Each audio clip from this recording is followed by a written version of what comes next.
Okay, good evening. Thank you very much for coming. And we apologize that we are starting a little late, so thank you for your patience. We had some technical difficulties, but it has been solved beautifully, so we are good to go. So once again, thank you very much for coming. And I have one thing I always forget is to introduce myself. Hi, I'm Yuki Miyamoto, professor in the Department of Religious Studies, teaching ethics, and I'm also, this is my privilege to serve to the DePaul Humanities Center as the director of the center. Tonight's procedures, I would like to inform you, we have two very good guests, world-known scholars / writers and curators. And so these two guests are going to be introduced. One of our faculty members, Yun-chen, and each guest speaker is giving a presentation for about 20 minutes. And after that, Dr. Liu is going to moderate the conversation among the three, and then after that we will take questions from the floor, but also from the Zoom audience. And I would have to ask you, the Zoom audience, to turn off the camera and turn off the microphone. And I apologize, not that we don't want to see you, but that's easier for us to move forward, so I appreciate it. And again, we also take your questions, Zoom audience, for the Q&A session. So if you don't mind, write your questions in the chat box so that I will keep an eye out for your questions. Okay, so before further ado, I would like to introduce Professor Yun-chen, and she is the one who brings these guests together and bring this event together, so I owe her a lot. She has been a wonderful colleague and friend. And she's an associate professor of history of art and architecture at DePaul University. She specializes in East Asian art history, particularly Chinese painting and calligraphy, visual and material culture, artists with disabilities, disability aesthetics, and East Asian inter-regional art history. Her current research project investigates the relationship between artists with disabilities and the trend of artistic eccentricity in 18th century Yun-chen and the development of disability art and aesthetics in pre-modern China. And she's also the DePaul Humanities Center's 2023-25 faculty fellow. So I got to see her presentation, and it was very informative, and I was very excited about her work. So thank you, Professor Liu, and can you come up here and introduce our guests, please?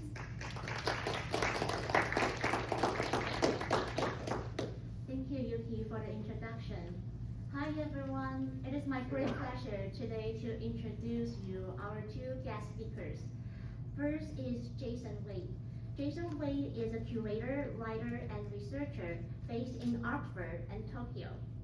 He is part of the collective Don't Follow the Wind, who have curated a long-term project inside the radioactive Fukushima exclusion zone in Japan. Waite has curated exhibitions at Play de Tokyo, Paris, Art in General, New York, and the Tesco Art Institute, Utrecht, where he was curator. He holds a PhD in contemporary art history and theory from the University of Oxford, an MA in art and politics from Goldsmiths, London, and was selected to participate in the Winnie Museum's Independent Study Program. He is editor of Art Review Oxford and a postdoctoral fellow in the arts at Helsinki Gullian Institute for Advanced Studies, University of Helsinki. Our next speaker is Serubiri Moses. Serubiri Moses is a Ugandan writer and curator based in New York City. He currently serves as faculty in art history at Hunter College City University of New York, and visiting faculty at the Center for Curatorial Studies, Bard College. Previously, he held teaching positions at New York University and the New Center for Research and Practice in Germany and the US, Dark Study in the US, and Digital Earth Fellowship in the Netherlands. As a curator, he has organized exhibitions at museums including MoMA, PS1, New York, Kunstwerkhof Institute for Contemporary Art, Berlin, and the Hassel Museum, Bard College, New York. He served on the editorial team of Efflux Journal. So let's first welcome our first speaker, Jason Waite.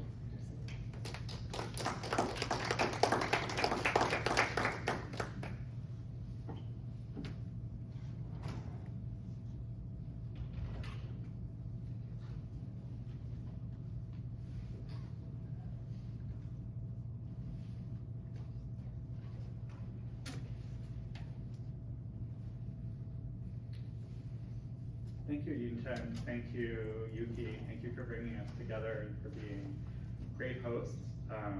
Thank you, Serubiri, for coming and also for being a thought partner, a very generous one on this process that we'll be speaking about today. So I will just begin. First of all, I want to say that I grew up around the corner from here when Lincoln Park was a little different than it is today. And so growing up on native lands that were represented by over 100 tribal nations here, and including the Potawatomi, the Ojibwe, and the Odawa nations who signed the Chicago Treaty in 1821 and 1833. Secondarily, I would also like to acknowledge the Puerto Rican community that was in Lincoln Park from 1950 to 1970, which is the largest Puerto Rican community in the United States, and also where the Young Lords were founded, which was a very important Latinx social group. And so the research that Serubiri, Moses, and I are discussing today comes from a desire to understand more fully the deep entanglements between the people, land, and cultures of Asia and Africa. The research is important to us to undertake as the US and Europe, where we are based, usually has a limited perspective of these regions. In particular, an understanding of either Asia or Africa is usually understood through the mediations of people, economy, and culture of Europe or the United States. Think, for example, of the relationship with China today and its discourse around tariffs and military containment. These are certainly US-centric debates. Even framing histories such as the Opium Wars between the UK and China, the US colonization of the Philippines, or the colonization of post-war Japan, and even the history and contemporary repercussions of the large-scale transatlantic economy of chattel slavery and human trafficking. We acknowledge the importance and impact of these events. However, in our research, we also want to unmoor ourselves from a US-centric perspective on world events, to look at the rich histories of direct exchanges between Africa and Asia. In an increasingly multipolar world, we hope this perspective helps to center more underknown relationships that form the world as we know it today, and the myriad of diverse futures these relationships inform. Additionally, at this moment in time politically in the US, with a largely single-dimensional representation of migrants, even while the US is a settler country that itself is largely composed of immigrants, we hope our project can color the diverse experiences of those peoples and regions we're speaking about. With the current theme of DePaul Humanities Center being Crossroads, the Humanities and Technology, as curators, writers, and art historians, our starting point is contemporary art. However, we also approach technology slightly differently. We'll focus on the development of political and cultural technologies that were innovated in Asia and Africa, such as solidarity, non-aligned movements, multilingual cultural publications, and as Serubiri details in his talk, extra statecraft infrastructure, just to name a few. Instead of so-called soft power, these political and cultural technologies are the very hard structures within which people, production, and societies exist. What is at stake in these political and cultural technologies was outlined by practicing architect and the first president of Indonesia, Sukarno.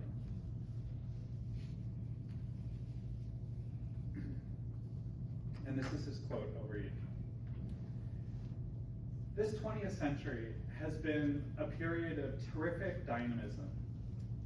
Perhaps the last 50 years have seen more developments and more material progress than the previous 500 years. Humans have learned to control many of the scourges which once threatened them. They have learned to consume distance. They have learned to project their voice and their picture across oceans and continents. They have probed deep into the secrets of nature and learned how to make the desert bloom and plants of the earth increase their bounty. They have learned how to release the immense forces locked in the smallest particles of matter. But has humans' political skill marched hand in hand with his technical and scientific skill? Humans can chain lightning to their command. Can they control the society in which they live? The answer is no. The political skill of humans have been far outstripped by the technical skill, and what they have made, they cannot be sure of controlling.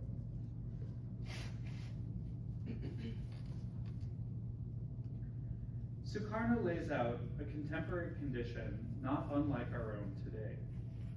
The development of advanced weapons, technologies to connect, such as TV, social media, but also a lack of social political systems to grapple with their large-scale impact. Whether that be through regulation or even the advancement of paradigm shifts beyond our present neoliberal capitalist framework. That same challenge that faces us today also faced Sukarno as the head of a newly independent country. What type of socio-political framework do we want to live in? This quote came from an address at a socio-political technology that was intended to answer this question. The Asia-Africa Conference of 1955 in Bandung, Indonesia, a gathering of heads of states and participants from the Global South, held for the first time in the Global South. And that moment in time, many places in Africa and Asia were recently independent or still under colonial rule. The anti-colonial conference both provided a means to share anti-colonial strategy, as well as discussions of newly formed states to compare statecrafting and how these nations and peoples can form solidarities and alliances to support one another. This was especially important as the specter of colonialism was still haunting their countries. To provide a texture of this meeting, I'd like to share a short clip from the moving image work In the Year of the Quiet Sun, made in 2013, by the African-Asian diasporic duo based in the UK called the Otolith Group. Their practice, traversing moving image and installation, has looked upon questions of the migrant experience while probing the long 20th century and global socio-political dynamics. The film excerpt here explores the histories of the Asia-Africa Summit and other subsequent meetings framed through the rise and fall of the political theorist and revolutionary Kwame Nkrumah, who was the first president of Ghana. The film is both a compilation of newsreels and images of postage stamps, seen here to be both a form of communication, but also mini images that tell the history of a nation. The Otolith Group narrates over the images and includes excerpts from the African-American writers Richard Wright, who attended the 1955 meeting in Bandung and who wrote a travelogue of his experience entitled The Color Curtain, a report on Bandung Conference, 1956.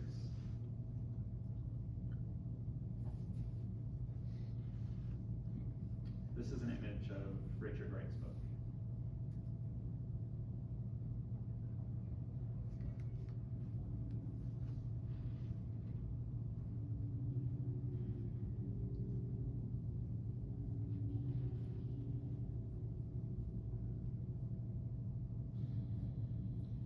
A kind of illuminated and sacred communication exists between colonized peoples. As a result, each liberated territory is, for a certain time, promoted to the rank of guiding territory. And then, Indonesia Merdeka. Freedom for Indonesia.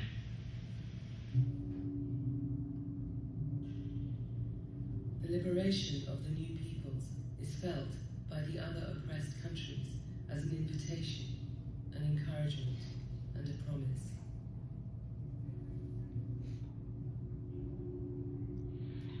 This is the first intercontinental conference of colored peoples, so-called colored peoples, in the history of mankind.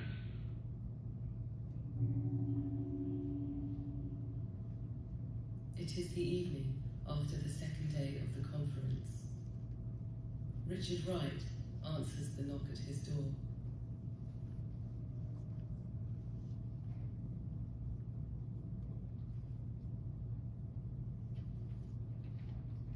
The woman stared off into space for a long time. I saw sweatbands on her forehead and nose.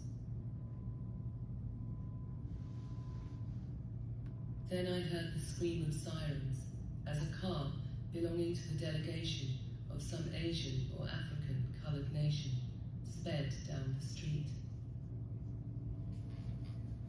followed by a truckload of white helmeted troops armed with Sten guns and hand grenades. The woman shook hands with me abruptly and said, "Thank you, goodbye."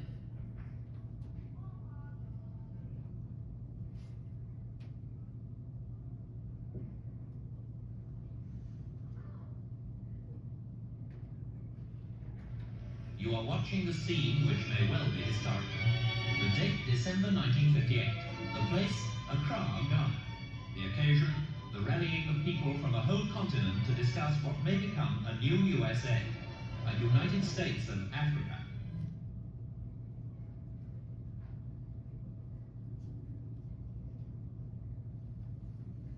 Another approach to remixing these histories has been undertaken by Connecticut-based artist Tammy Wynn. Her collaborative ongoing project, The Color Curtain, named in homage of Richard Wright's account of the Bandung Conference. The project consists of a series of dinners and artist books that investigate and celebrate African American solidarity, both historically and in the present day. This is an image of the first color book project that has a series of artists, including herself, that made contributions, and then this is the dinner, I believe in Houston, that was held around or Washington, D.C., sorry, that was held around the project. And there's been 3 iterations of the project so far, and it's ongoing.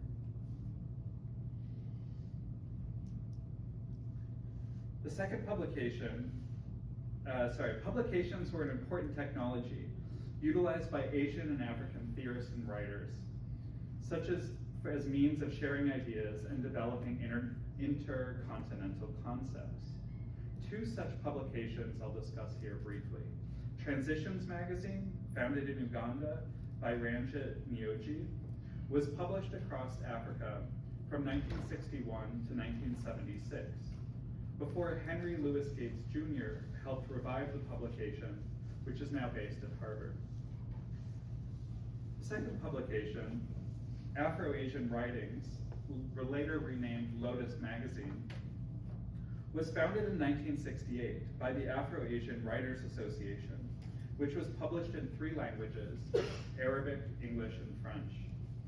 Before the internet and the ease of having access to information, share opinions, and have a sense of what was occurring in different contexts, these publications were critical to connecting communities and unfolding ideas across territories, as well as experimenting and constructing post-independence social and cultural structures. The final work I'd like to address today is by the South African artist Francois Knutse. Through his multi-sided Cordon, 2018 to 2019, the project's composed of 4 films set in Kinshasa, Shenzhen, New York, and Dakar. Knutse draws on early African cinema as well as Afrofuturism to look through the cycles of the hardware production. In particular, the mining of materials and the afterlife of e-waste, as it often gets shipped to communities across Africa in order to reclaim many of the same precious materials that were originally mined on the continent itself, and return them into the circulation of production, usually in Asia. This is a 2-minute trailer of his film series.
From many of the drudgeries of life.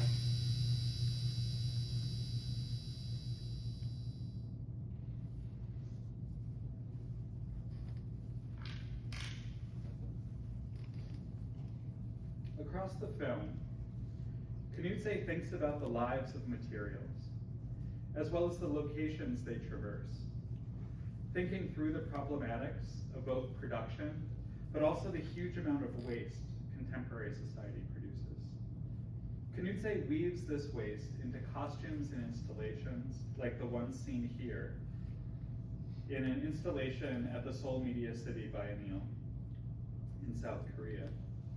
Knutse thinks how materiality can not only have new uses, but can also provide visions for how cultures can work in the present conditions of capitalism, and how we might be able to work, and how they might be able to work in the future with the detritus of this present order. In conclusion, the presentation is sought to follow some of the many threads in the complex tapestry of political and environmental technologies that bridge Asia and Africa, as seen through the lens of contemporary art. By moving beyond the confines of a US-centric narrative, it's work to highlight the rich interwoven histories and innovative practices, from the anti-colonial fervor of Bandung to the creative reimagining found in film, publications, and installation art that continue to shape our global socio-political landscape. This exploration demonstrates that art is not merely a reflection of historic events, but an active participant in redefining cultural exchange and political solidarity. Through the works like Autolith Group's Moving Image Project, Tammy Wynn's Collaborative Endeavors, and Francois Knutse's Material Narratives, we witness how artistic practices serve as robust political and cultural technologies. They provide a framework for communities to assert their identities, challenge dominant paradigms, and envision alternative futures in an era marked both by technological prowess and unresolved social political questions. As we reflect on the dialogues initiated by these creative practices, we are reminded of Sukarno's probing question: can human political skill keep pace with our technological abilities? Today, this question resonates more than ever. By centering the voices and experiences of Africa and Asia, we are calling to reimagine our socio-political frameworks in ways that honor the multiplicities of histories and aspirations, and in doing so, we not only enrich our understanding of the past, but also pave the way for a more inclusive, equitable future. Thank you.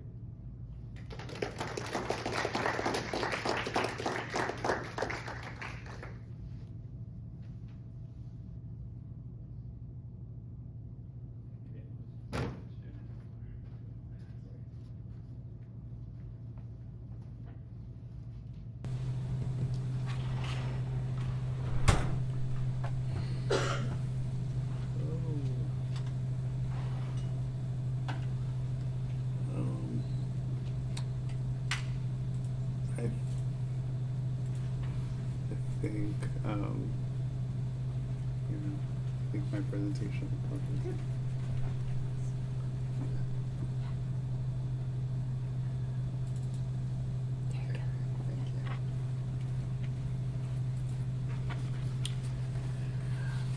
Can everyone hear me?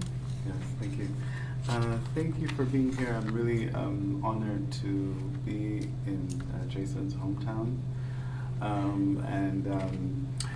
I will give a kind of personal anecdote. I'm originally from Uganda, and I met Jason in 2015 in Dakar, Senegal, where Jason was organizing what they call the Arts Collaboratory Assembly. And so, you know, it's been an honor to both be a friend and also to be welcomed in your hometown. Excuse me, Serubiri, I'm gonna lift that just a little bit. There you go. Okay, great. I prepared a little bit of a theoretical presentation, so please forgive me if it's too technical. You know, us art historians tend to be very insular in our thinking, but I hope that you can connect to it. So I refer to, so it's called On the Technological Zone, Jeremiah Kungio and the Lekki Seaport, which is in Nigeria. This is an image from before the seaport was actually constructed. So I refer to the, see if I can move it here. Oh, probably not. Yeah, there we go. I refer to the technological zone following historian and architect Keller Easterling's interpretation of the zone, as well as her attempts to think of spatial software in the form of 3D renderings of smart cities. The zone as a trade system is described by Easterling as centuries old and a global addiction. For my interest, the zone's 3D rendering contributes to its utopian vision and acts as a leveling or standardizing tool. As Easterling notes, the appearance of free trade zones in developing countries takes place through a standardization of the zone as a sphere of commerce. Its aesthetic is of some importance, if not of primary importance, to the artists who studied, including Nigerian Jeremiah Kungio. And if you look at this image produced from his series, you can see, you can see here a billboard that shows a sort of 3D rendering of Lekki Port, the seaport. It is this standardization of the zone and its utopian rendering that relates to the mediascape and the technoscape described by anthropologist Arjun Appadurai. The proliferation of the zone's image, similar to the distribution of images of new zones in smart cities like Singapore and Dubai, is an addiction of business as usual. But these images of smart cities also create, also create the false impression of utopic centers, which in reality are sites of contestation. Eco-Atlantic in Lagos, Nigeria, built offshore and on reclaimed land, one of the free trade zones constructed through Chinese construction. Companies and China-Africa trade agreements is a good example. A report shows that it is evidence of the pleasure dome of the Nigerian power elite and asks why Eco-Atlantic City is still empty. In Appadurai's conception of the mediascape and the technoscape, which is the global or transnational flow of media and technology across borders and territories, he highlights the strange phenomenon where reality and fiction is blurred. I view this as an indication of the utopian image generated in 3D rendering of smart cities like Eco-Atlantic. And I'll show you, I think I have a couple here. So this is a 3D rendering of Lekki Port from 2022. And I think this is a 3D rendering of Lagos, Nigeria. I have a couple more. I mean, this is Eco-Atlantic in 2023. You can see it's a kind of ghost town, as it were. And this is a rendering of what Eco-Atlantic would look like when it is finished.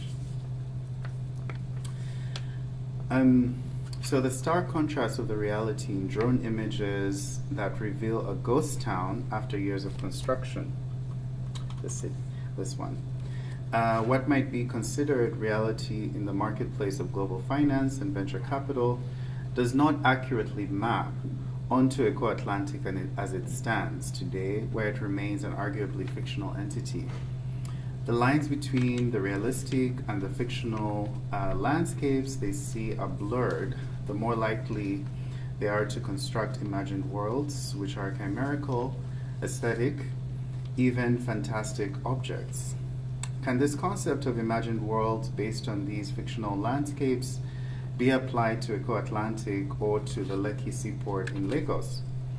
One of the concerns of this paper is the Lekki seaport's affiliation with China-Africa initiatives, like the Belt and Road Initiative, while our project Africa Asia, co-initiated with curator Jason Waite, aims at studying how earlier mid-century Afro-Asian diplomacy and economic alignment resonates in today's art.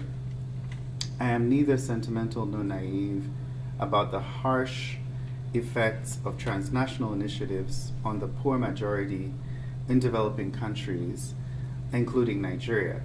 To what extent, therefore, can artists imagine or depict the reality of these new smart cities without falling into the trap described by Appadurai as consisting of the blurring of reality and fiction? And can art mediate this larger diplomacy issue in the Belt and Road Initiative? So I'll just show you, I guess, what, yeah, I'll just continue. In my reading of Jeremiah Ikongeo's project on Lekki Port, a seaport developed by Chinese and Singaporean construction companies in Lagos, Nigeria, starting in 2020 and completed in 2022. I'm interested in the financescape, defined by Appadurai as the flow of finance capital across the world in the Belt and Road Initiative, which defines the formation of Lekki Port. And what I mean by that is that basically what we're looking at, for example, in this image, is basically a huge kind of space of land, a huge land in Lagos that has been appropriated or expropriated by the government, and meaning that most of these people have become displaced, and at the same time, what I'm meaning with the Belt and Road Initiative is that displacement has come at basically from the financial authority of Chinese and Singaporean construction companies in dialogue with the Nigerian government. And so part of what I'm talking about is that when we look at these kind of like, when we look at Jeremiah Kungio's images and of his fascination with these kind of renderings, I think what we're also looking at is the work of a kind of globalization, but also we're looking at it through specifically how the artist is visualizing this space, and also how he's thinking through the displacements that are taking place specifically in his in this site here. So two images by Jeremiah Kungio from the series of photographs of Lekki Port taken in 2019, some taken via a flying drone like this one, depicts a huge billboard that displays a 3D model, right? So this is the image I was talking about, which I provide more recent 2022 rendering. So this is basically what you can see in this image here is the Lekki Port model before the construction began. This is 2018, and what you have today, what you had in 2022 is another rendering, right? This is before Lekki Port is open, right? And so it's this idea that these 3D renderings are produced again and again. And of course, this is not the Lekki Port as what it looks like today. But apparently it has opened. These photographs do not show any activity, but rather display what appears to me as an empty landscape. So my interpretation of this is that Ikongio provides us with a tabula rasa, perhaps echoing his own position towards Lagos State's land expropriation. Lekki sits east of Lagos, and Lekki Seaport is even further outside the main center of Lagos. Right? Lekki, which has a 40-mile radius, is framed by the Lagos Lagoon, a body of water on one side, and the Lekki Lagoon, another body of water on the other side. Lekki's shoreline greets the Atlantic Ocean. In this regard, it is an ideal location for a seaport, being just outside of the main center and yet proximate to large and small water channels. So I'll just show you that this rendering doesn't really show us Lekki, because Lekki is actually a kind of like, it looks almost like an island off the coast of, it looks a little bit like an island. It's not an island specifically. But here you can see in this rendering just what Lagos looks like, right? It's basically on the shore, a shoreline, and also it is facing the Atlantic Ocean, right? And I think one of the really important things that I have to sort of emphasize here is that proximity to the Atlantic Ocean is one of the main things which makes Lagos viable for this kind of exploitation or the building of seaports, because the seaport is supposed to be a kind of channel where goods and services coming from all around the world can sort of enter into Lagos, and a lot of market exchange can take place there, right? So Easterling writes about Lekki Seaport as a modern zone in contrast to early modern or medieval zones, her writing suggests that the zone has not always been the world's global urban addiction. In recent times, the zone has turned from a fenced-off enclave for warehousing and manufacturing to a world city template. This world city template is the one that arguably is the blueprint for Lekki Port. She continues, quote, "Free ports have handled global trade for centuries, but the mid-20th century development of the Export Processing Zone, or EPZ, as a more formalized economic and administrative instrument, marks the beginning of the modern zone. With persuasive arguments about nation building and free trade, the United Nations and the World Bank promoted the EPZ as a tool that developing countries should use to enter the global marketplace."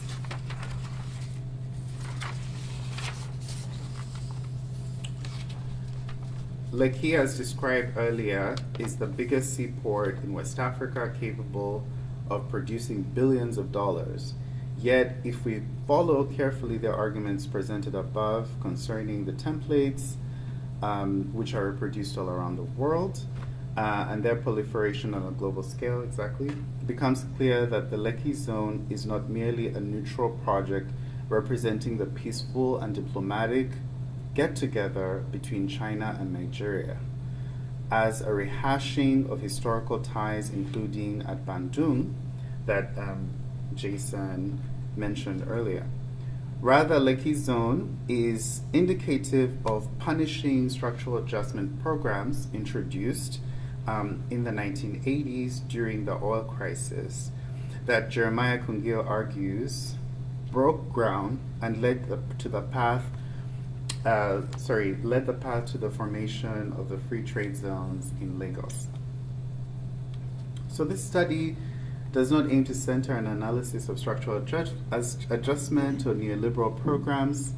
Rather, it is important to ask what artists can teach us about their understanding of culture and new diplomatic projects in the globalized world. Our project, Africa-Asia, proposes to consider the many issues that have shaped an understanding of the transnational relations between Asia and Africa in the 20th century through the work of visual artists. These visual artists radically reimagine the objects, technology, and various media which cross borders, and to this reader reveal a radical rearticulation of these materials. The creativity that comes out of material curiosity produces very different kinds of meaning than the Belt and Road Initiative does. Art historian John Key writes about this radical rearticulation in her book Geometries of Afro-Asia when discussing the work of Zimbabwean artist Moffat Takadiwa that repurposes old computer keyboards, reshaping them into brilliant wall tapestries. She argues that Takadiwa's work is part of an Africa-China or an Afro-China genre that, quote, presumes commonality without demanding uniformity of meaning. So since I've talked a lot about the Belt and Road Initiative, I think I might show you some, these are more renderings of Eco-Atlantic as well. But I want to, again, more renderings of Eco-Atlantic, and you can see how it looks a lot like Dubai or any kind of seafront smart city around the world. Singapore, perhaps. And I think that the emphasis there is also on the different corporations that could, occupy a place like this. Also, the idea of what kind of markets could be produced. So, and those markets would probably look similar in different sort of smart cities and around the world. But I wanted to show you this image of Xi Jinping and Bola Tinubu at the China-Africa Summit 2024. So most recently, in September 2024, after a China-Africa conference attended by Nigeria's 16th president, Bola Tinubu, elected in 2023, China's President Xi Jinping said, quote, China and Nigeria as major developing countries, strengthening strategic coordination will inject fresh impetus to China-Africa relations in the new era and spearhead common progress among global South countries, unquote. Firstly, we must point out the curious leveling here of China and Nigeria as, quote, developing countries. Since when was China considered a developing country to the same extent as Nigeria, right?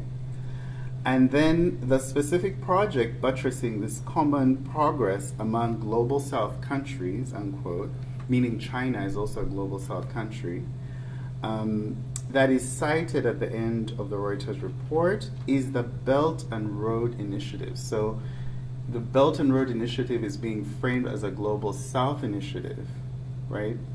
Does that make sense?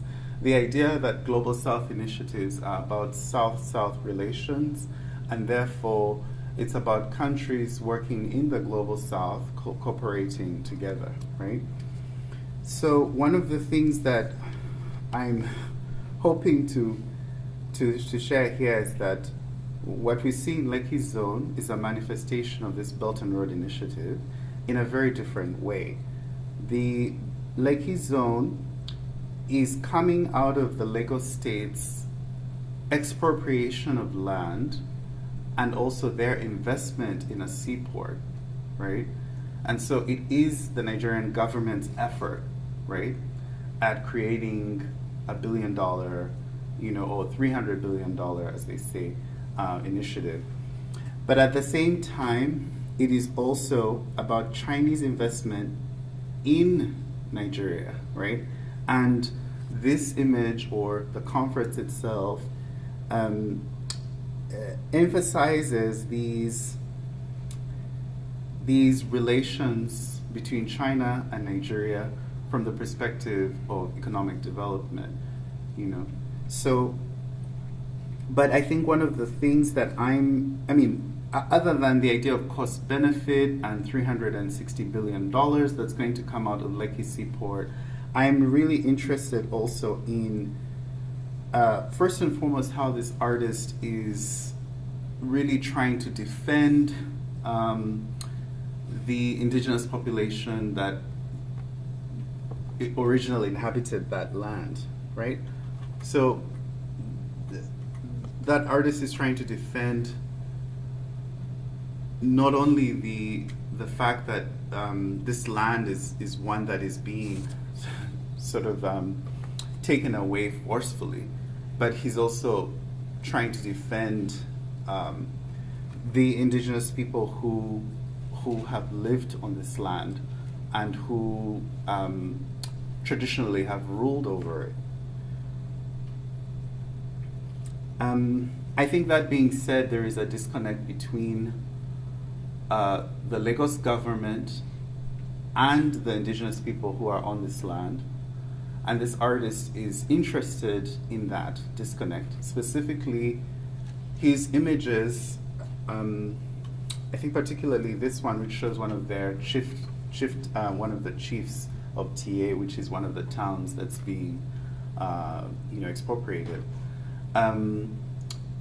shows how Lekki Seaport is really about Nigerian elites and their collaboration with Chinese diplomats and officials, right? It's not so much about the people on the ground. It's less about the interests of those people and more about the interests of the Nigerian government, right? So this is something that is actually quite troubling within framing it as a kind of global South solidarity initiative, right? Who is going to benefit ultimately? It's going to be the elites, even when they say that it's 170,000 jobs that are going to be created. Still, it will be those corporations that inhabit these kind of high-rise buildings, right?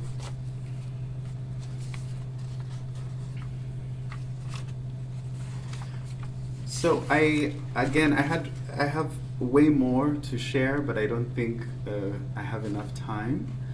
So I'm just going to conclude my presentation and say that Ikongio's project tends to produce a tabula rasa, right? This is a kind of empty landscape, right?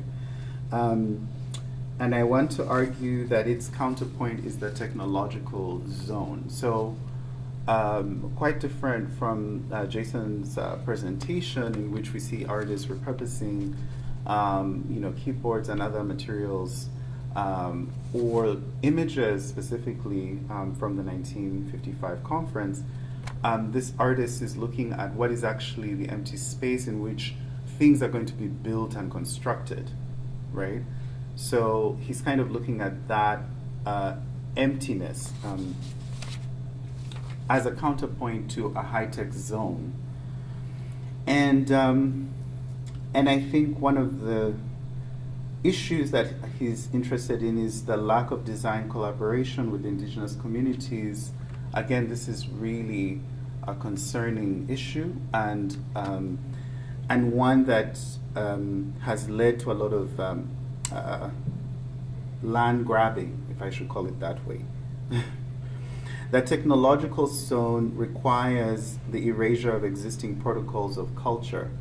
And what do I mean by this? Indigenous communities that look after their own land and have their own protocols of land care are all of a sudden, being told that no, you're no longer responsible for this land. It is now ours. And then the point that I made earlier about Xi Jinping is that the idea of common progress among global South countries is of course extremely crucial. We know this is, as Jason pointed out, this is like a very important aspect of Bandung. However, I think we need to understand what the few Nigerian elites are doing with Chinese diplomats, and whether that reflects the views of the majority or of the minority in a place like Nigeria, which has something like more than 300 million people, right? So it's important to think about not only Africa-Asian relations as so-called global South, dialogues, but is this beneficial to people who are on the ground? Or is this just another form of pouring new 3D renderings and creating smart and high-tech cities that are in any case going to be sealed off, and many people won't be able to access them, right? And so this level of inequality, I think, is scary. Yeah, so thank you very much.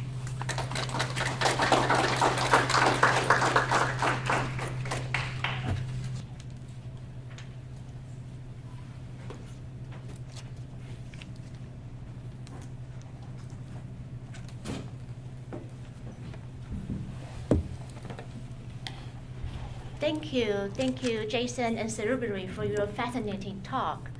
Since this event falls under this year the Post-Humanity Center theme of humanities and technologies, and we saw from Jason and Serubiri, we learned from them about how contemporary artists use their art to respond to controversial political and environmental issues.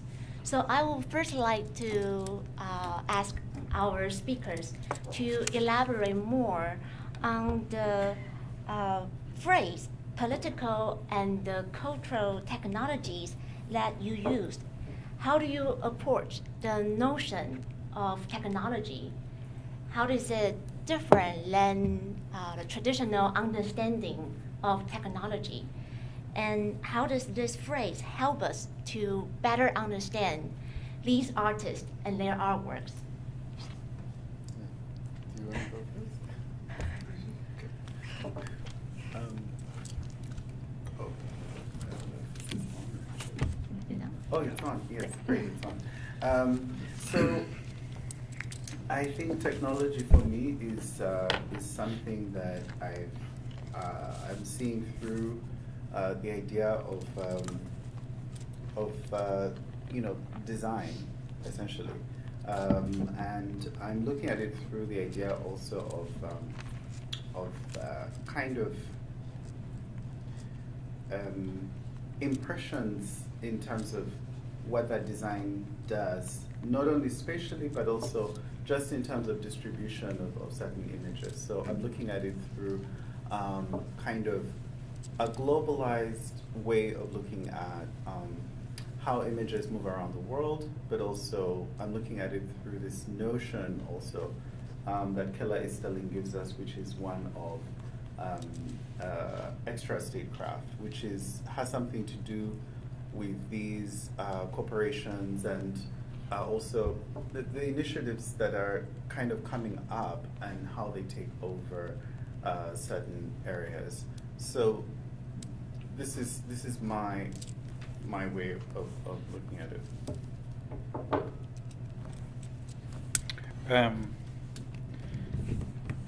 Thanks for the question. I guess there's a point of how we usually understand maybe technology when we speak about art, and technology is something around being hardware, and then seeing art through the lens of soft power, let's say, right? So like both of these are means to an end. So technology on one way is kind of communication device, and art on the other hand is like a form of critique, perhaps most generously.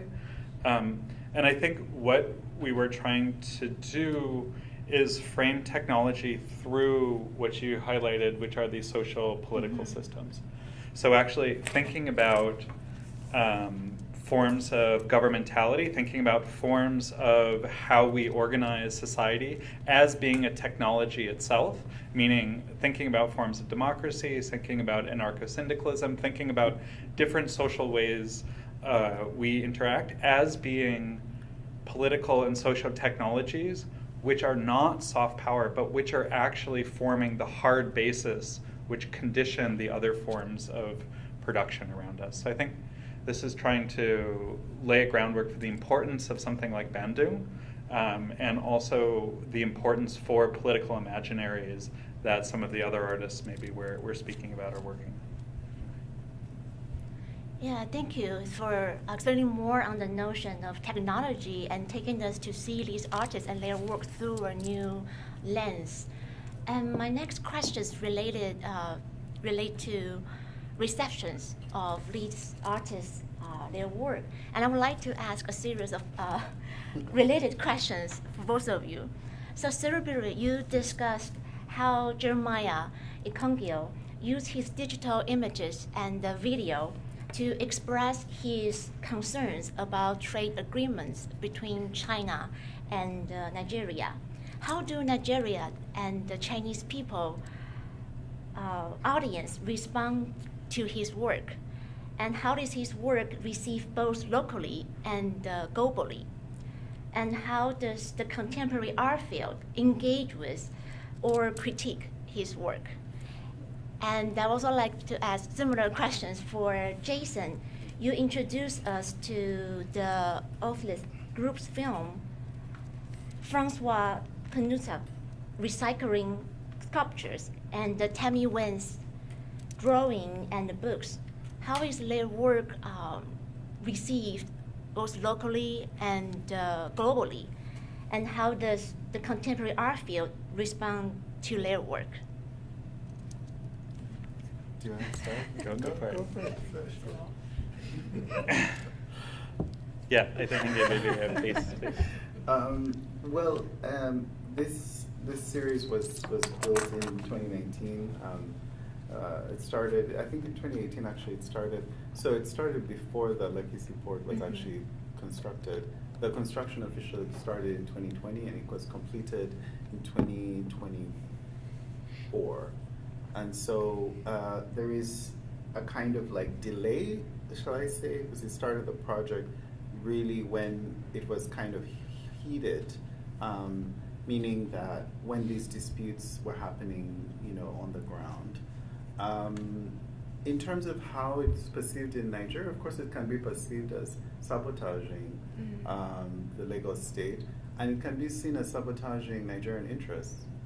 And then, from a kind of international perspective, I think the contemporary art world is so rooted in kind of like how do you call it, the idea of jet setting, and where we're sort of always traveling to different biennials around the world, that we sort of live in these big high-tech cities that we don't really think about indigenous populations, And I think that maybe there is some kind of awareness that's coming recently, but I don't think Jeremiah Konge's work is necessarily very well received on that front. Because what he's pointing out is kind of unpopular. And the idea also that, he has shown his work in Taiwan, and that's not, again, I don't want to bring up the conversation between Taiwan and China, but I think that even there, I don't think he's, there is a lot of nuance. When you look at this image, it's not necessarily giving you like the entire, kind of circumstance that's there.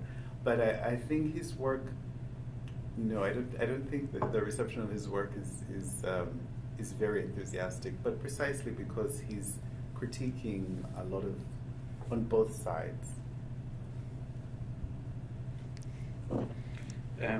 I guess the reception of Autolith Group work and Tammy's work and Francois' work is maybe slightly different depending on context, but they all do, I think, fit more or less comfortably into this kind of art world dynamic that Serubiri was outlining.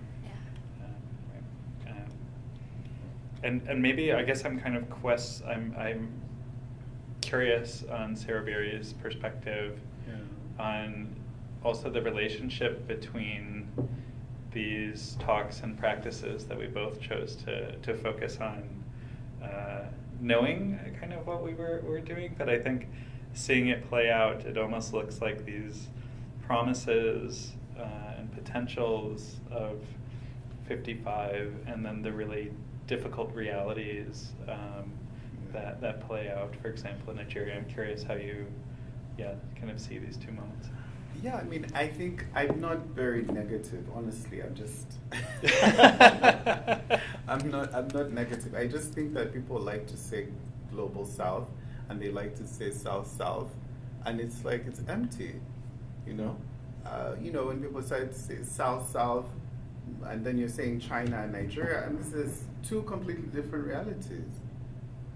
China is a world player, right? Nigeria is on a smaller scale, and how dare you assume that they can sit on the same table and make similar decisions economically? So I think this is like part of what the art world is not interested in admitting when talking about ideas of global south, just how the inequality, whether it's about from a financial economic standpoint or from a resource standpoint, or even in other ways. So Jeremiah's work just kind of really speaks to that, perspective, that idea that we can't take for granted that there is a global south. We need to sort of be more attentive to who is being discussed in terms of the global south, and what exactly are the relations. But I think, to your point, Jason, I think the Autolith Group are extremely celebrated as Black British artists because they talk about the global south without specifically engaging some of these kind of more difficult questions.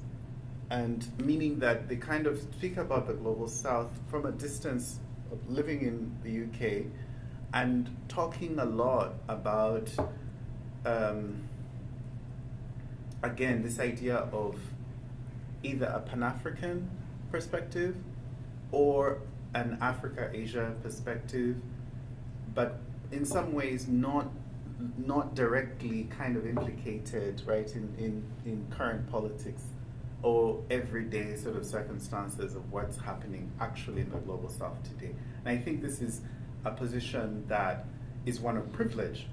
I mean, if you can talk about the country that potentially you are born in, like, you know, members of the Otolith group are born in Ghana and I think also in India, but from a point of view where you don't have to engage the hardcore realities of what's the current political situation is, I think this is privilege, really. It's a sort of like a privileged position to be in. But yeah, sorry, I hope I answered your question. I went on a bit of a tangent. It is interesting to me that you mentioned Jeremiah Kenney's work shown in Taiwan, and you mentioned you try to connect the relationship between Taiwan and China. Would you like to explain more? You say, is that the tension of curator behind like showing his work in Taiwan, or is it just related to the theme, or how does his work perceived in Asia? Yeah, I mean, I think that I wasn't there, you know, I didn't see the specific exhibition, and it may not even have been this specific series that was actually shown, but I do understand that Taiwan and China are currently, going through quite a lot of disagreements, shall I say, or there's some kind of tension happening there.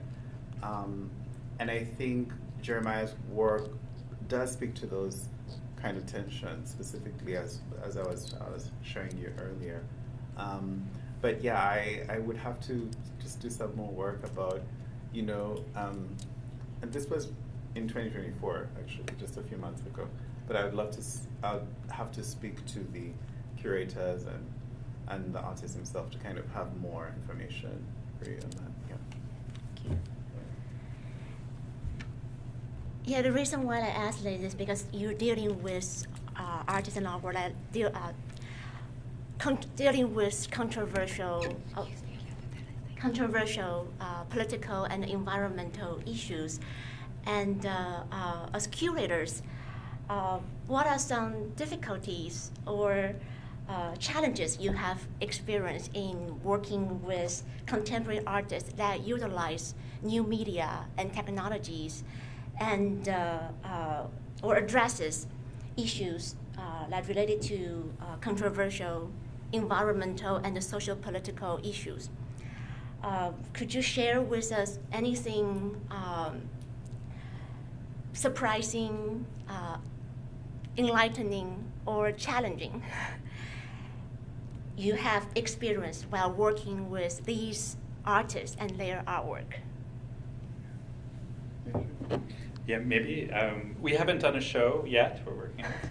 But I think there's a real problematic about framing that Serubiri is alluding to. And so Francois Knudse kind of takes this same dynamic which we see, which is this dynamic of a kind of one-way movement of high hardware technology and, you know, raw materials moving from Africa to Asia and then coming back as consumer goods, and then you're coming back as e-waste to be recycled. So so Francois Knudse kind of subverts this by looking through kind of Afrofuturist forms of repurposing these, but it also kind of underscores this dynamic, which I think you're speaking about too when it comes to China and Nigeria. And so one of the moments that we speak about in the project, but we didn't talk about here, is that reversal, really.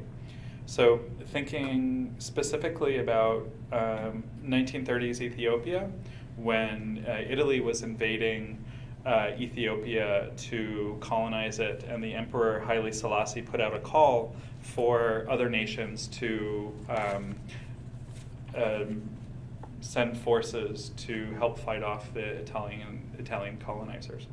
And while independently a number of African Americans and others went to go fight in Ethiopia, no nations donated soldiers. So in the 1950s, when Korea put out a call for help with the UN during the war, Ethiopia and Haile Selassie sent 3,000 troops to help South Korea, what would become South Korea, defend itself.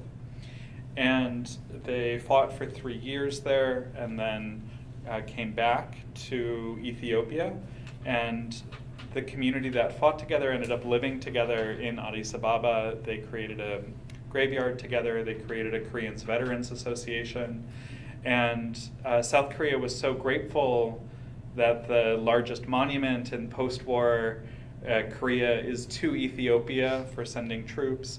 And even now, during COVID, for example, South Korea was sending PPE to Ethiopia and to the veterans. So I think this really helps us to invert this kind of asymmetrical dynamic that's also implicit or considered. So I think also curatorially trying to kind of challenge these expectations around geopolitical narratives is something we're working through. But Jason, could you also talk about like Don't Follow the Wind and the work that you have been doing in Japan in relation to Fukushima and Just to advertise here that Jason will give the talk on that project tomorrow for the department talk at the Department of History of Art and Architecture, if any of you are interested. Okay, sorry. Yeah, maybe I'll let that sit for tomorrow, but I think that's just maybe another example about how artists are working transnationally across Asia and also internationally to address large-scale environmental questions. And I think that's an interesting project when we look at the relationships with the photographs that you were showing as well, because there's something about the specters of colonialism that were haunting in 1955 that we see come back in these 3D rendering images. There are these fantastical images which have real effects on the ground, but which never come into reality themselves. And the images really show a very different attention to the ground and the landscape as it is, so to speak. Yeah. I mean, I think that maybe one of the other things that we didn't talk about was language, and maybe I could also talk about that. There is a Confucius Institute in Uganda which teaches Chinese, Mandarin and other. I mean, I am aware because I took some classes there many years ago. And I think part of what's happening with the Belt and Road Initiative is that in addition to building trains and all these kind of infrastructure, roads, big kind of highways and all that, there's also the idea of like Chinese language education happening. In Ethiopia, you find a lot of Ethiopians who speak Mandarin these days because they're working within the context of kind of various initiatives in construction and all of that. It's the same in Uganda as well, and as in Kenya. And I think this is a very different, but very similar in some ways, that where language itself can have its own kind of reparative qualities and implications. It means that a lot of people who study Mandarin can also travel to China and become involved in various initiatives, or as businessmen, I should say, this kind of thing, and vice versa as well. And so I think language is one of the other kind of things that I think Ming Wong deals with, with the Confucius Institute built in Senegal. And I think that I think Ming Wong is a Singaporean artist who's really interested in Chinese construction work and Chinese sort of development in Dakar, in Senegal. But I think his emphasis, his entry point, is to go through textiles, but also to go through language. And so focusing on the Confucius Institute and focusing on various textiles that show China-Africa friendship is his kind of entry point. I think this is part of our curatorial thinking, but at the same time, I think language is like a very rich, I'm sure also, you know, learning Korean is another way in, as well as, you know, I'm thinking of other Asian languages, for example, Tamil as well, thinking of Hindu and other, you know, languages spoken across Asia. Yeah. Thank you so much. This has been wonderful. And I'm sure that our audience have questions for Jason and Serubiri as well. So now I would like to open the floor up to audience questions. Please raise your hand if you have questions for Jason or Serubiri.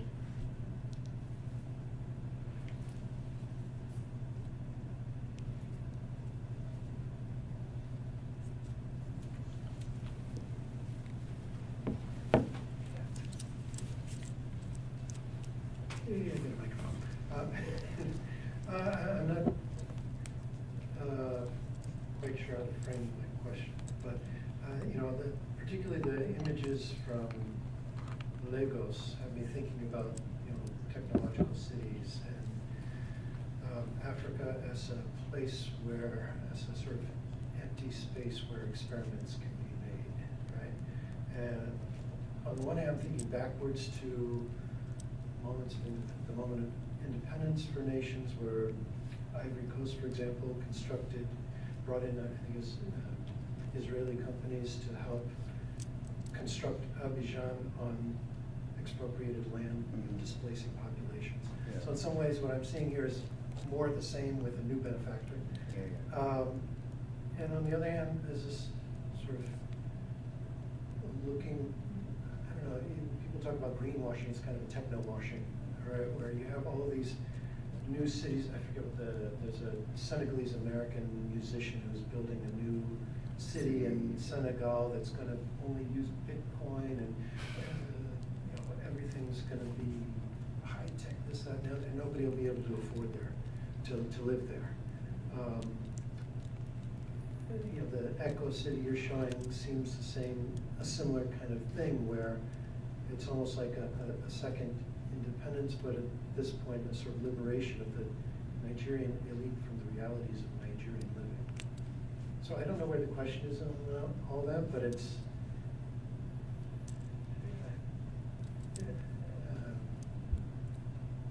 yeah, I don't. It's a comment, I guess. I'm not sure what the question is, but if I'm and I'm not sure.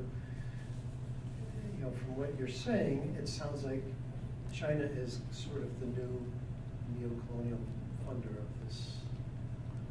this second experience. Yeah, thanks for your comment. I think maybe what I should also clarify is that I think that, you know, I'm not entirely, you know, a pessimist, you know, thinking about, you know, China through a lens that is somewhat, shall I say, challenging its abilities, or challenging its even its right to engage with various African states. I think that there are many benefits that, you know, have come along with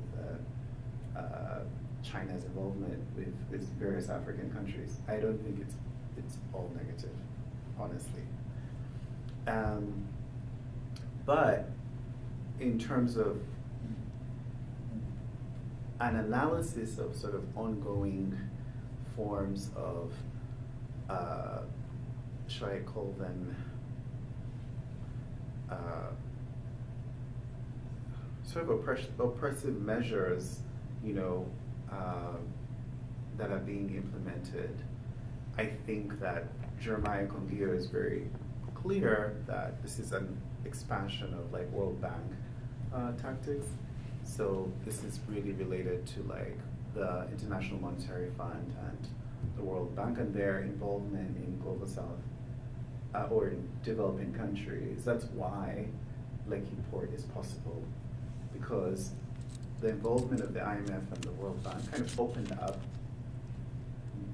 the possibility. And as Ikongio narrates it, it was during the 80s when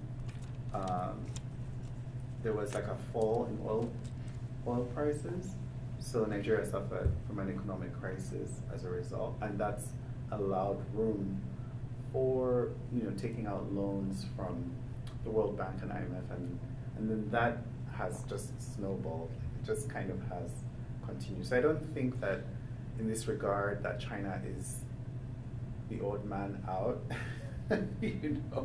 Like I think that it's all very related, very connected, and yeah, I don't know if Jason, you want to respond. Maybe just to say, I really appreciated how your presentation mixed the artist images with these found images of the imaginations of the ports.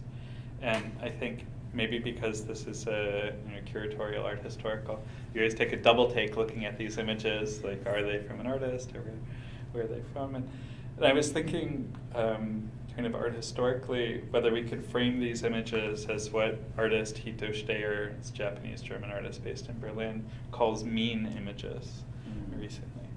And by mean images, she talks in an article about kind of AI-influenced, AI-generated images, that on one hand, they're ultimately average, meaning they work through a mean they work through a learning set, and what they come out with is the ultimate average of all of these images. And on the other hand, by mean, she intends kind of evil to some degree, or nefarious. And I think it's really nice how you kind of put together these potential mean images along with the works, and trying to frame these imaginaries as mean images too can be maybe helpful when we see these omnipresent in airports and in shows elsewhere. Thank you. To Jason, I forgot the title of the first video show. What I recognized was there was a repetition of a green, a blue, and red color. I was wondering if there was any meaning into it with those three repetition of the color in that video. Yeah, it's a good question. I'm not sure. I would presume perhaps the Ghanaian flag, the independent Ghanaian flag, represents those colors, and the grounding of the film is kind of Ghana and Nkrumah, and we kind of jump in midway through in these meetings and then move back to Ghana. Do you have any other guesses? Yeah. Yeah, it's another question, right? Oh, go ahead, answer. Oh yeah, okay. No, I was just gonna go on a bigger diatribe. I was gonna be about Ghana. So Hi, I'm Laura Akina. I'm a professor in art school. I've taught all day, so let's see if I can keep this coherent. I'm seeing these components of like the art market, and the artists, and theory, and global politics, and how all of these things are circulating, and how there's different expectations that people have. And I'm an artist, so I'm thinking from the perspective as an artist. I should also mention I'm Okinawan diaspora, and I do a lot of things transnationally, and then I comment on things on Okinawa. So when you're talking about that sort of privilege of being in the UK, and I run into those tensions, and I'm talking to artists on the ground there, they have a different perspective. And so in our community, we're always vetting that out. But I'm seeing also the similarity in the way that publications circulate. You still need those, even though you can find things online. So I'm seeing those kind of similarities. I did have a question in there, but I'm blank. Yeah. But I'm just saying the parts that are, I'm trying to, from a very different area, trying to apply it how I might see it. And transnational usually sounds like a good thing, but the way that it's framed today, I'm like giving me a little pause. Maybe the decolonial things we think we're doing actually may be causing more harm in the way that it's circulating and what it's supporting. Here's the question. Way back at the beginning, Jason, you were mentioning about some of the things that we might not think as technology, and I caught you were saying something about dual language or multiple language publications, but there was several things you mentioned, and it was kind of in passing. Do you remember what that was? Yeah. Because they were things that could be like liberatory models. Yeah. That weren't just like what we think of as tech. Yeah, so I think one of it was the Bandung conference itself, so thinking about solidarities and transnational meetings. I think this is really interesting. What do we speak about when kind of nation heads or even groups, people, civil society comes together, thinking through translocal forms of governance, meaning how do we think locally and work in solidarity and also create these forms. I think that's tempered maybe by Africa-Asia Summit or the Africa-China Summit in a way, but nonetheless I think these are really there's real liberatory potentials, and I think recognizing these seemingly very simple forms, which are actually quite complex to put together and to frame and then to implement as technologies are very helpful. And then I really appreciated your sentiment around thinking transnationally and also in respect to Autolith, and I think maybe to respond through that more generously, Autolith is also speaking to the UK, and when we think about Pan-African histories and Bandung and this, the UK sees so much of these terrains and peoples as kind of very either one-dimensional or through the activity of UK colonization, right? Like there is nothing before and there is only kind of after. And so I think Pan-Africanism in a way helps to color the experience, and also the political imaginary is ongoing. And while I appreciate what you're saying, how that's not maybe an urgent discussion in certain places on the continent, I think their gaze is also back where they are and trying to kind of fill in these gaps in a certain sense. Yeah, I mean, I think maybe I should also clarify. I mean, your point really made me also reflect on your comment. Made me reflect on like, why did I do this? Why did I think that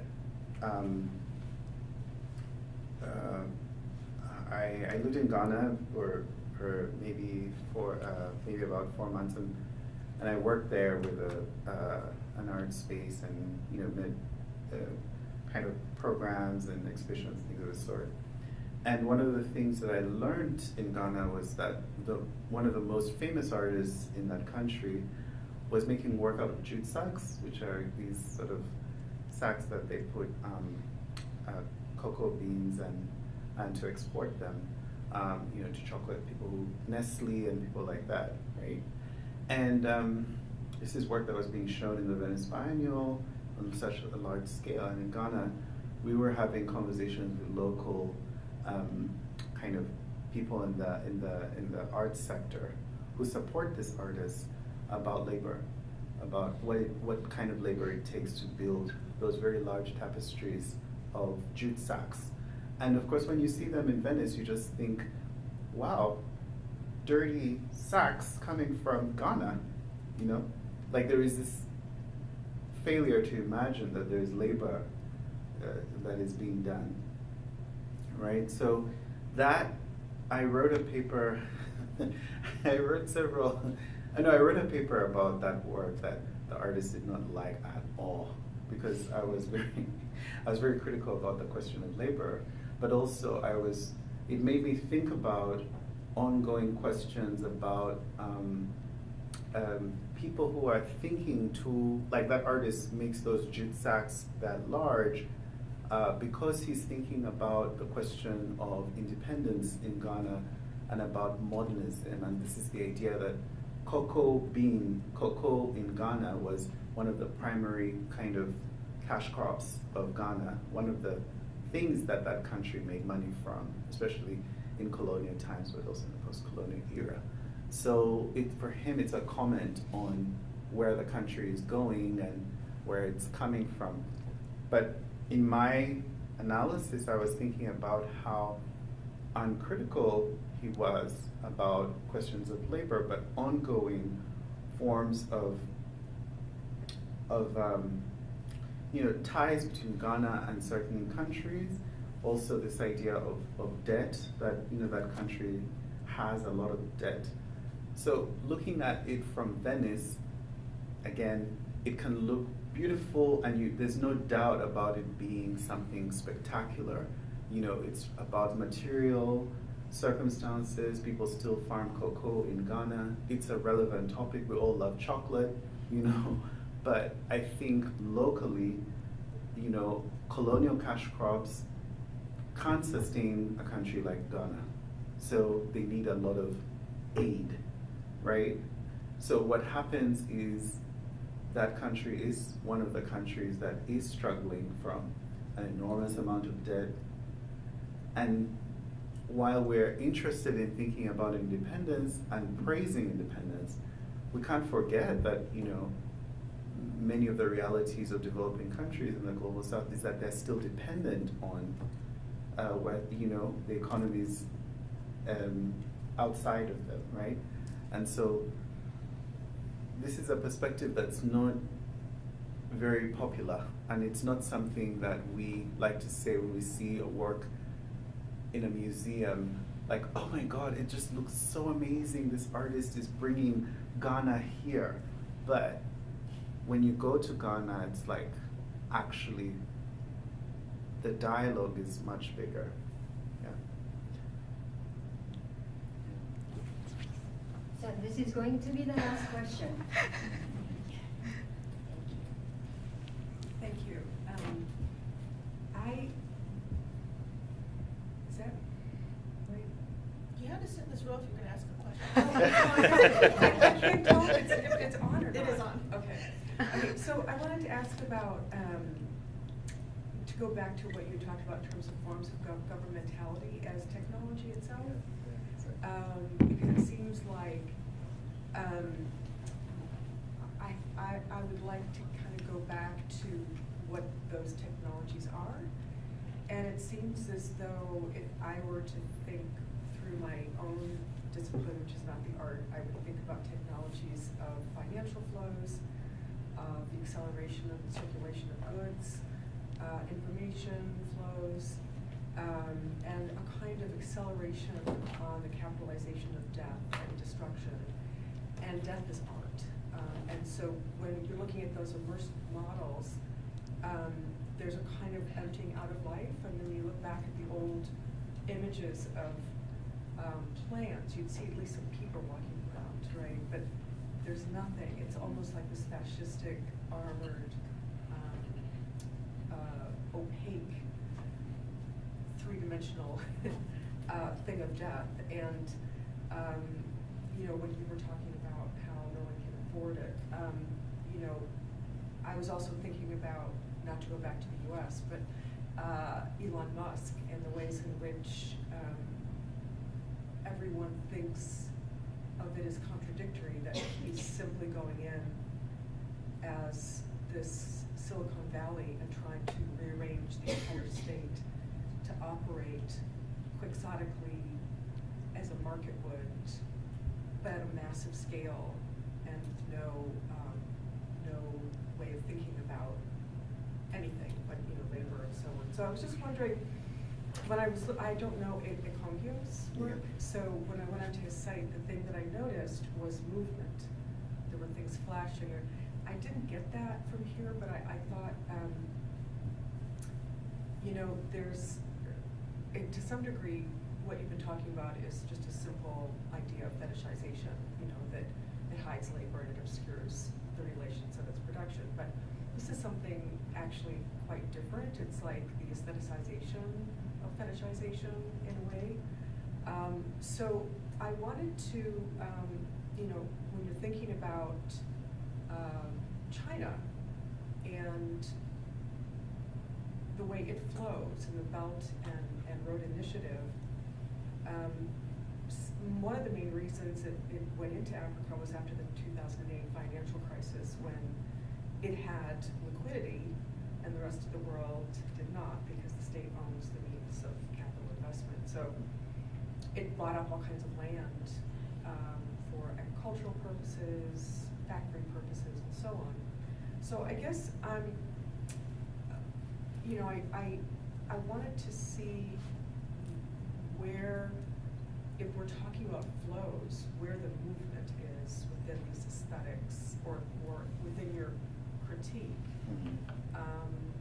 And last is just because I was also thinking about the Belt, the road part, which is steamed through and annihilated the Uyghurs, the Kazakhs, the Pakistanis, I mean, and now when you look at that actual Belt part, it's exactly the same route that the East African slave trade went, you know, which was into the Arabian Peninsula and then out to India and China.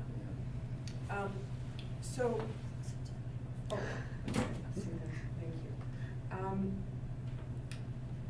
So now I wanted, this is just a selfish question, was if you know about Furumiziki, which is a group based out of Kinshasa.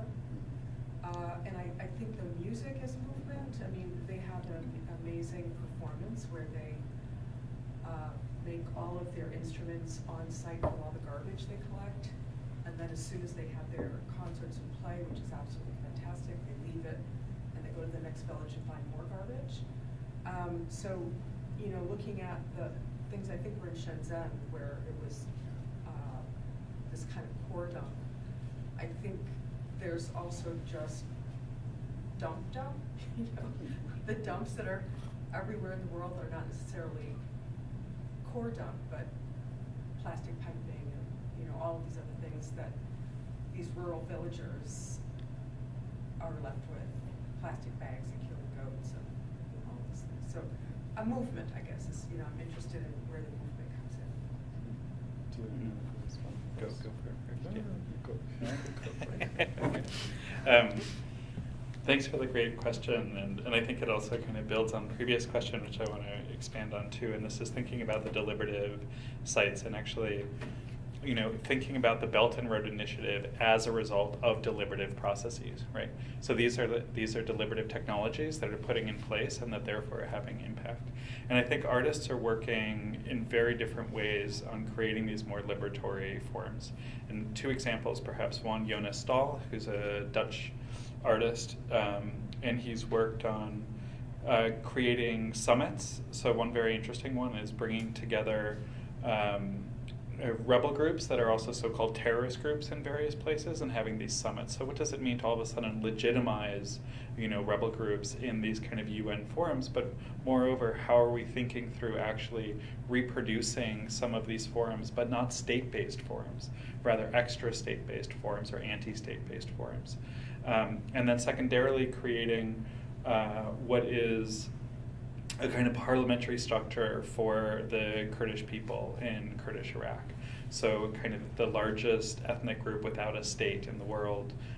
What does it mean to imagine and create a building, one that does not have a center, but rather people are around, because there can be no one individual in the center.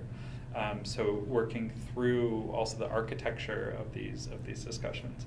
And then finally Rungrupa, which is Indonesian-based collective, and they curated most recently Documenta, which is a big quadrennial exhibition in Germany, and they kind of worked through different Indonesian deliberative processes that also include, it's called lumbung, and this includes kind of hanging out. So what does it mean to spend time together, unstructured time together? What does it mean to have long deliberative processes? What does it mean to do this through different languages?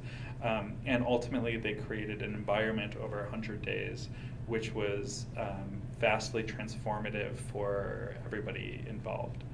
So what does it mean to bring these deliberative technologies into practice, and how do they then have repercussions across different communities? So, yeah, I don't think I can top that. That's a really good one. I mean, I think maybe what I can add to what Jason has said is that I think one of the things we're paying attention to is the movement, of course, and the Cordam piece, François Connet's, is very, very interesting because of that. But I think maybe I want to. I think we're really interested in how material is moving. I think this is like one of the main, insights of our project is really, really interested in that.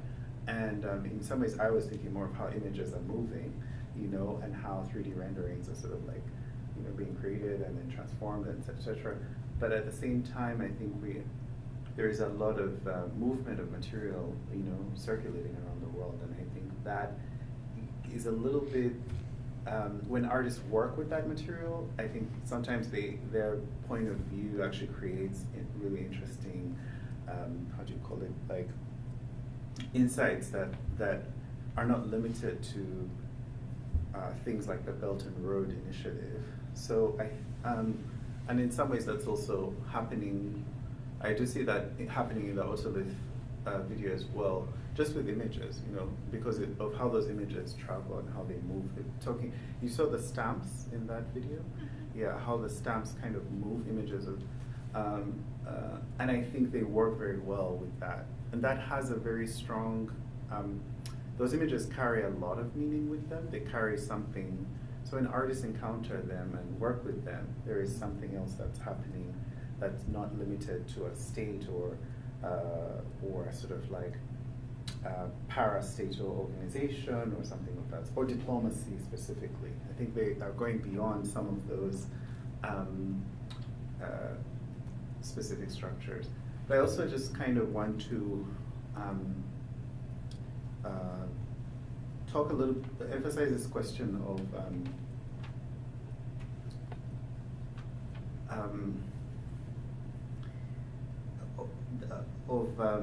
the need, I think, specifically to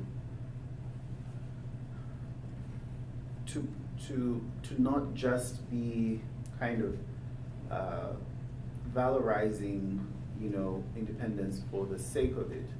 I think the idea for me is also that part of the question that these artists are bringing to us is that there is something going on that obviously independence did not solve specifically.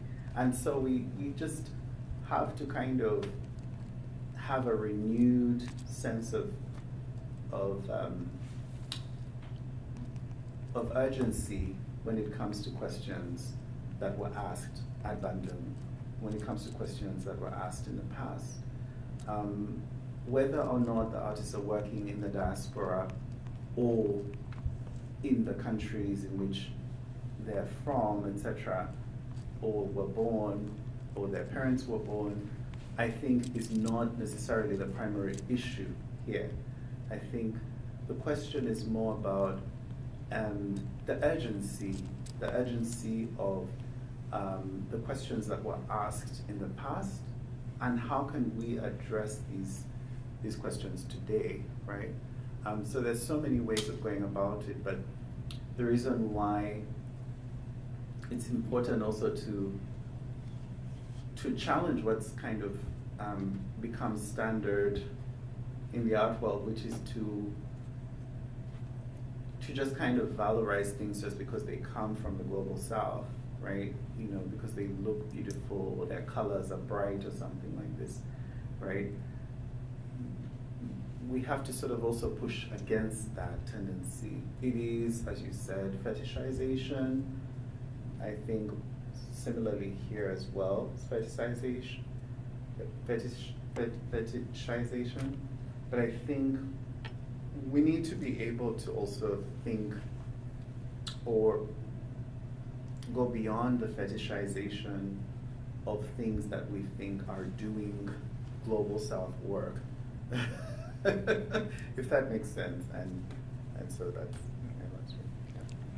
Because of the time, so we have to end our Q&A session here. But if any of you have questions for our speakers, you're welcome to stay and have conversations with Jason and Serubiri. Thank you both, and let's please give a round of applause for our speakers, Jason and Serubiri. Thank you so much, Jason and Serubiri and Yun-chen. Thank you for the great questions to draw out important issues.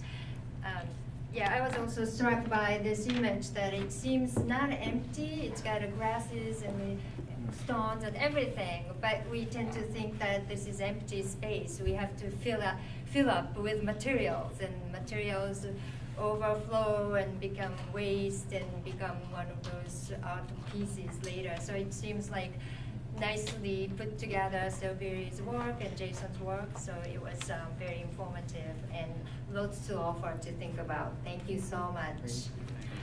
Before concluding, I would like to make a couple of announcements, and thank you for staying. In April, the DePaul Humanities Center is having a film screening on April 9th at the Gene Siskel Center. The film is about, the film title is I Am a Comedian, and featuring this Japanese comedian currently living in New York. And so for this film screening, we are having this comedian from New York and the film director from Japan, and we are having a panel.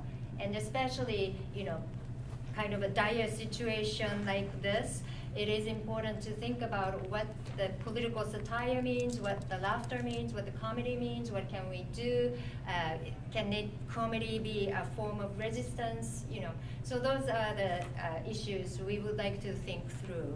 So hopefully you can make it. And we have other events coming up, a little bit more in April, in spring quarter. So please check out our website. And right, and also there is food back there. So please enjoy. We don't want to waste the food, so please enjoy the food before you leave. Lastly, I would like to extend my gratitude to videographer Annie and student assistant Taylor and Dr. Anna Clissold, and she's associate director of the Humanities Center, but as everyone knows, she runs the center. So thank you all, and thank you very much for coming to this event. Have a good night.